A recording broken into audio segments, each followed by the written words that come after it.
That's a pretty fair question. I'm not sure how that would be done. My guess is that whether the factories are located in the United States or not, that American companies will be called on first to do as much of the production that's as necessary to gear up for this as is possible. And I would guess that it would be logical that only in the event that American companies couldn't produce all that was needed would they go shop someplace else. But your question, you're referring to the fact that a lot of American companies under NAFTA have located outside the United States, and that the jobs producing these goods now are no longer American jobs, but rather foreign jobs. I don't know what to tell you, but it's a good question, and that's something that will be debated in the weeks and months ahead.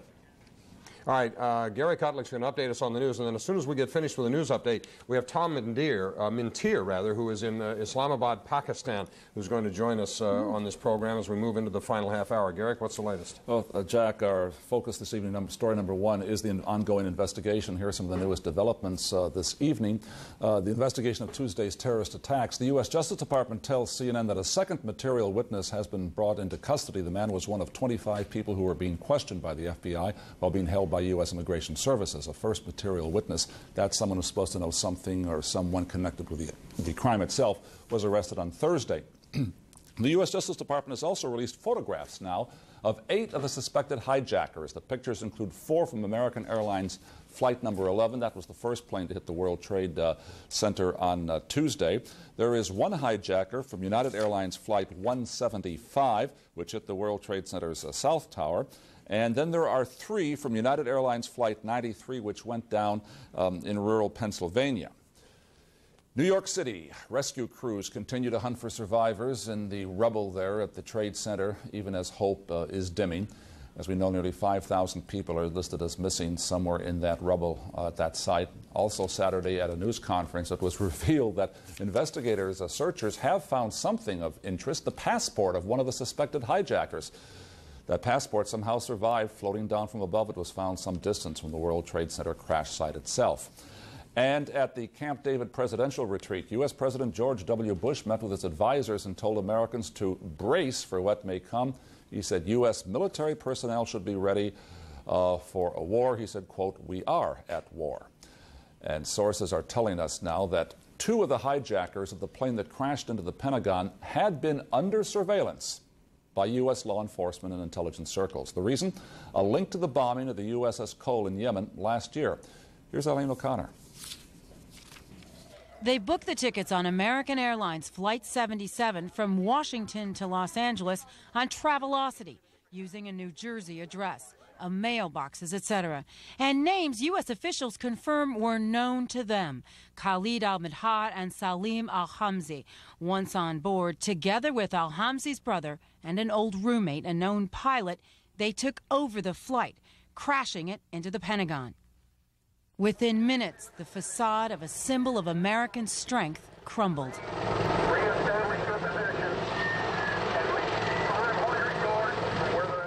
As the search and rescue efforts continue, sources say the FBI was informed that Khalid al-Mihdhar and Salim al-Hamzi were associated with Osama bin Laden and the bombing of the USS Cole. One source confirms they had concrete evidence al-Mihdhar had met with a man who was later involved in the attack on the Cole. One was kind of short and the other 2 was tall. Al-Mihdhar was a frequent visitor of al-Hamzi and his brother Nawak in the San Diego apartment complex. They was always together. If they left, they was together. They come back, they together. They hung out a lot at the pool, despite telling their neighbors they were studying at a nearby college. You'll see 3 of them in the pool swimming, or you'll see the dude always looking out the window, another one outside the door on the phone. At one point, they left, telling one landlord they were in Arizona, living in different cities at different addresses. As it turns out, rooming with another hijacker aboard that plane, Hani Hanjour.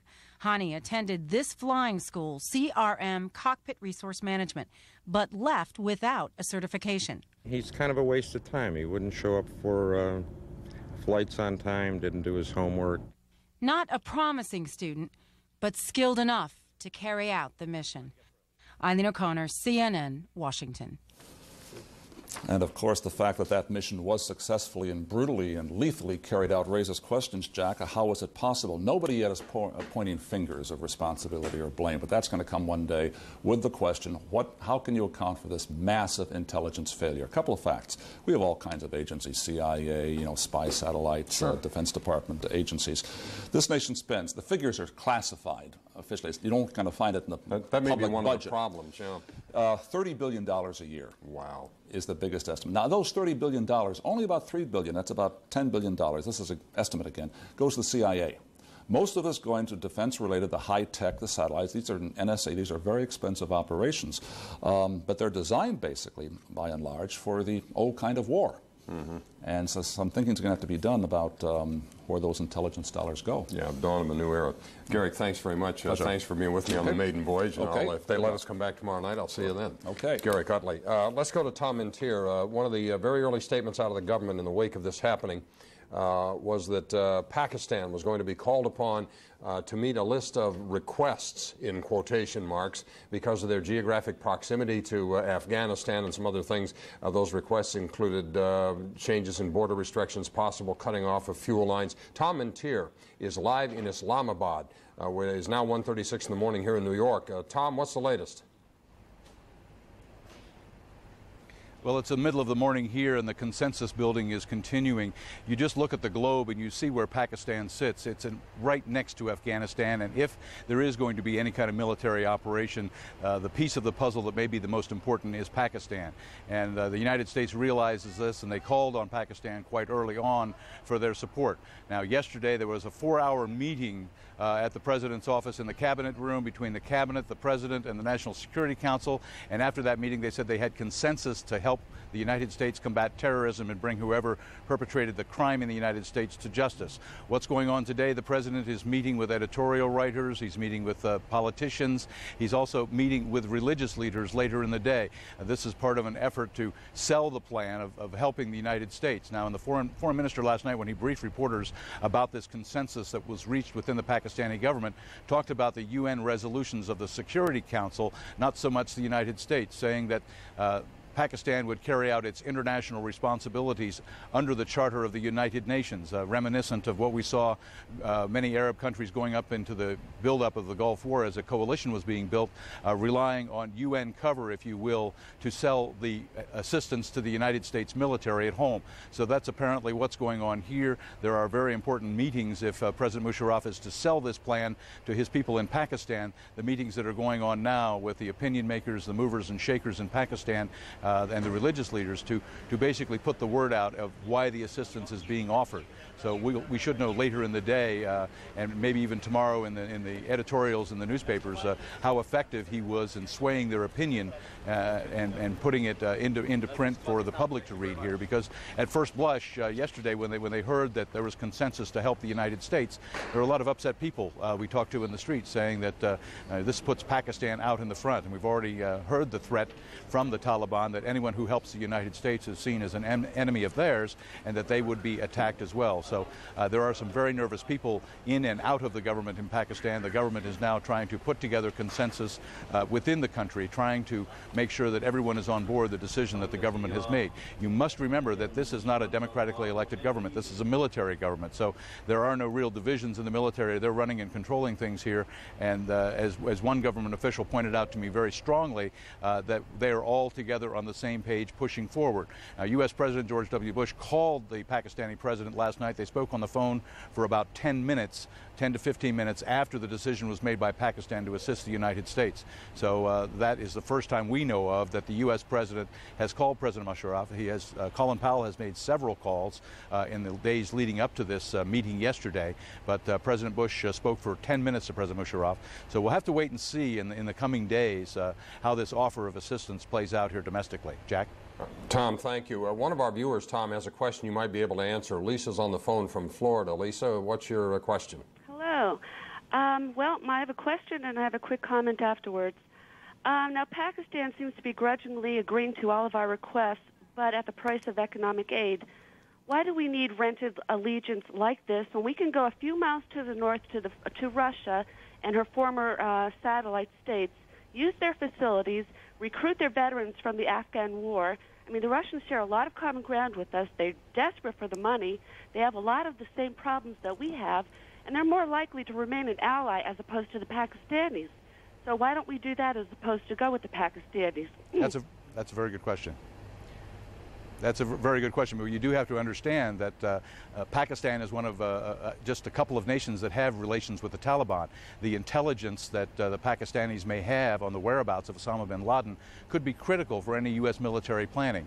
There is also the fact that the Taliban and the Pakistanis are still talking. You won't find that anywhere else. The intelligence from this side of the Afghan border is critical, and it's apparent that the Russians are on board, so you have both sides of Afghanistan basically being isolated and boxed out.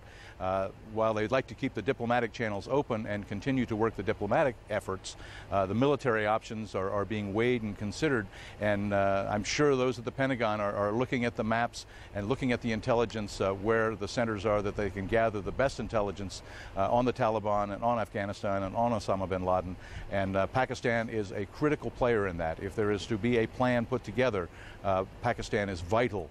And you can see that how quickly the Secretary of State made the reach out to Pakistan to join in. They know how critical it is, and they made the effort very early on to get Pakistan on board. All right, Tom Mintier, thanks very much. He's live in Islamabad, Pakistan. Lisa, thank you. Major Garrett at the White House, what about this idea of Russian cooperation? Are they paying lip service to what happened in the United States, or can we count on them for something besides rhetoric? Oh, Jack, I think the United States and President Bush and his senior advisors expect much more than rhetoric from the Russians, and there's a couple of reasons for that. One thing I'd like to share with our viewers, our State Department reporter Andrea Koppel was able to provide some information today about the scope, the international scope of the casualty list at the World Trade Center. Let me start off with one nation, Russia, 96 missing. Let's talk about some other nations as this coalition broadens out, then I'll return to the question about Russia. The United Kingdom, 100 dead. Switzerland, 8 dead, 280 missing. India, 250 missing.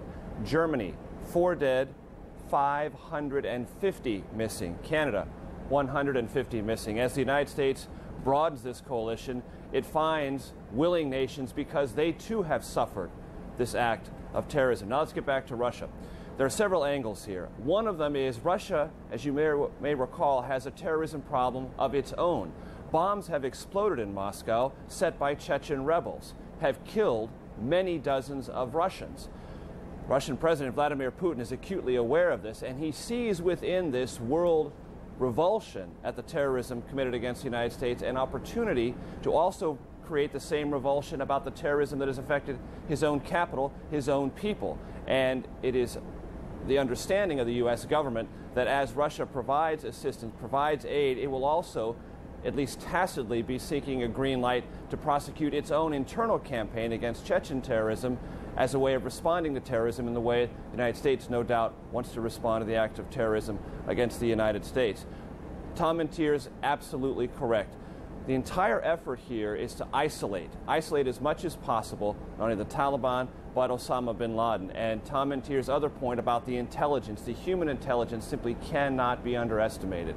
One of the problems that disabled and in many respects hamstrung President Clinton in 1998 when he was trying to respond with cruise missiles and other means to the terrorism attacks of the 2 U.S. embassies in Africa was the United States simply had no human intelligence from Pakistan because it was not provided about Osama bin Laden in Afghanistan. You'll recall those cruise missiles missed their targets. There was intelligence suspecting that a camp was in fact there and that many of the Osama bin Laden followers would have been killed. Nobody in fact turned out to have been there. A huge failure of human intelligence. That's something the U.S. government believes Pakistan can provide. And so in addition to isolating Osama bin Laden, the United States government wants to, as best as it possibly can, obtain that human intelligence, which may only be available through Pakistan.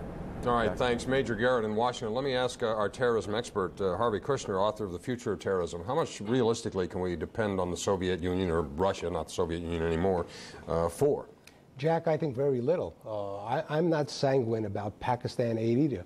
I believe that Osama bin Laden has infiltrated Pakistan, and quite officials support him. The Chechens have infiltrated with bin Laden supporters and aid.